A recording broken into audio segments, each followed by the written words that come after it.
Shalom! Hey, this is Dan, and I want to talk to you about our next Torah portion, which is Devarim, or Deuteronomy. Now, in the Hebrew language, Devarim means words. We're going to learn a little bit about what the title has to do with the book. Obviously, we know that the Torah portions are named based on the first word or phrase that comes in the Hebrew language for that section. But here we have not only just a Torah portion named that, but a whole book that's named Devarim. And it means words. And when I was back in college, I remember we had to do a walk through the Bible. And we did walk through the Old Testament during the time I took Old Testament survey, and then we did walk through the New Testament when I took New Testament. And we learned these different little phrases or little motions, hand motions that went with the different words to kind of help us remember certain key points of the Old Testament. And I remember Devarim, or Deuteronomy, stood for the second law. And that's where we get this whole words thing from. See, what happens is here you have Moses addressing the people, and you got to remember that it's been been about 40 years now, and the older generation has died off in the desert, just as God said they would. This is back in Numbers 13 or so, where He sent the spies, and sure enough, they came back with some good report, some bad report, but their punishment was that they would have to walk around the wilderness for the 40 years, 1 year for every year, 1 year for every day the spies were gone. But we have now, all the older generation has died off. We got the new young generation, and they weren't there to hear Moses' first speech back on Mount Sinai, or the words that he got from God back on Mount Sinai. So we have this second law, or the second telling of what God spoke, to which we read some of it in Exodus, some Leviticus. But we have this retelling to this younger generation, all these things that God said originally to the older generation. So we get the second law, the words.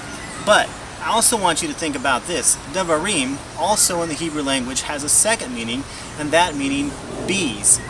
Bees. What does a bee have to do with a word? Well, remember, I don't know if you know this or not, but sometimes in that Hebrew language it has two meanings, as we see here. But bees have a lot to do with words. Because is it not our words that can hurt somebody, just like the stinger of a bee can hurt somebody? But is it not also our words that can help someone, just as bees work in a community to build a better hive for their queen? So we can see the relationship here, where we have both the good and the bad of our words, and also the good and the bad of a bee. Keep that in mind as we go through Leviticus, or through Deuteronomy, because what we're going to see is how this comes up, where some of the words are going to be blessing and cursing, some of them are going to be not blessing and cursing, if that makes any sense. Well, let's jump into something else I want to talk about here. Now, I got in my notes here, just recently we celebrated Tish B'Av. Tish B'Av means the 9th day of the month of Av. This is the Hebrew month of Av. And we kind of just alluded to it here. It's back in Numbers 13, where we find that the spies, again, they were gone for 40 days. They came back. 10 of them had bad report. 2 of them had a good report. They were supposed to walk around in the desert as a result of relieving the bad report for 40 years. Again, 1 year for every day that the spies were gone. Tish B'Av is actually one of the saddest days in the Jewish community, because it is on this day that they believe that these spies came back, and that the people began to believe something that wasn't true.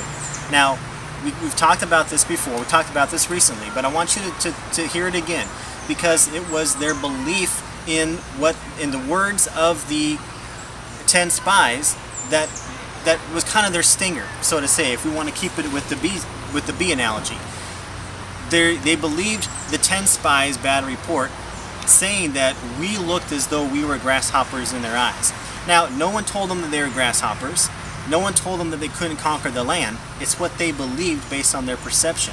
So they got stung with the words, or the disbelief of what God was telling them. Except for Joshua and Caleb. Now, their stinger wasn't necessarily a stinger. They were the ones who were saying, God said that this was our land, we're going to take it. Because of this, because the people believed something that wasn't true, they had this punishment. But not only did Tish B'Av just happen to do with the report that the spies gave that day, Tish B'Av actually continued on as being this dreadful day in the Hebrew lifestyle, because everything that could go wrong seemed to have happened on that day. You have your temples being destroyed on that day in history. You have some of the defeats, some of the greatest defeats happening on that day. You even have, if you go back into more recent times, you have some of your World War II happening around that time, where the Jews were in concentration camps and things like that. So it's not just an old holiday that happened just then. Actually, it's not really a holiday at all. It's not something that was just for then. It was something that still continues now. And again, if anything can go wrong, it's going to happen on Tish B'Av. It's normally kind of how it happens. But let's not, while we need to take time to remember Tish B'Av, I want us not to get caught up so much in the fact of the sadness, but let's move on. Let's go to where we are now, when we have Moses giving these words, given this second law, and trying to get the people to understand this is why we've been walking in the desert so long, but here's the law that God originally gave. Let's talk about that. So if we jump in, we have in Deuteronomy 2:3, I want to read this verse to you. It says, "You have been going around this mountain long enough, head north." Now, there was a time for mourning. We see in Ecclesiastes, there's a season for everything. But it was the season for the Jews, for the Israelites, to stop walking around in the desert. It was time for them now to head north, to go into the land that God had promised back in Genesis when he was talking to Abraham, back through all those key points in history, and here we are now, we're at the brink. You can almost see the promised land coming up there. And so the point I want to make as we talk about this is, they'd been wandering around in the forest, in the desert for so long, and now here they were at a point where God was saying it's time to enter. You might be at the exact same point in your life. You might be thinking, man, I've been walking around this desert for the longest time, and I'm ready to get out of the desert. I'm ready to head north. Well, maybe you have found that your 40 years is done, and God is saying it's time for you to head north. You might be there, you might not, but here's something I want you to consider. I want you to consider the whole fact of where God is calling you to. Now, the Israelites, they were called to the promised land, but because of the sin that happened, they were detained. They were detained for that 40 years. I want to ask you this. You might be on the brink yourself where you're like, oh God, when's my breakthrough gonna happen? When am I gonna be able to enter my promised land, what you told me I was gonna enter into? Let me ask you this. What are the words coming out of your mouth? Are the words coming out of your mouth like those of the spies, where you're just denouncing everything that God says?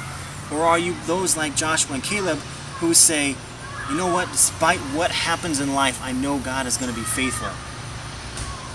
Our sin, again, it comes back to sin.